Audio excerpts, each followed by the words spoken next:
Ngayon na lang ulit nakalabas para kumain ng lunch kaya naman sumama ako sa kanila kasi nakakamiss na din kumain ng chami. Ayan, kasama ko din ang aking kaibigan. Dito nga pala kami sa Shatras. Dito talaga masarap ang chicken chami at madami talaga ditong kumakain. At ito na nga, napakadami na din mapapagpili ang masarap na orderin. At meron na din sila ditong value meal. Ayan, napasok naman talaga sa budget nyo. At ito na nga, dumating na yung order namin. At talaga namang tingnan mo pa lang ay nakakagutom na. Ayan, ang lalaki pa ng chicken nila. At syempre, mas masarap ito kapag may mga ganitong sausawan. At tingnan nyo naman ang kaibigan kong are. Excited yarn.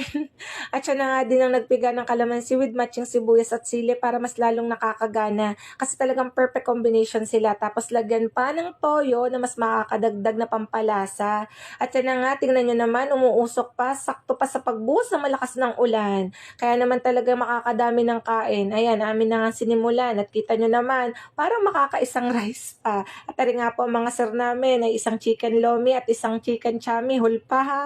At syempre di naman pwedeng mawala ring soft drinks na may yelo at talaga namang didigay ka sa busog. Ang isang malaking are ay kasya na sa aming apat. At yan nga dahil sa kabusugan ay puro nag-cellphone na lang. Papahinga muna naman kami at talagang bikil pa ang tiyan. Ay said na said naman talaga. Thank you for watching.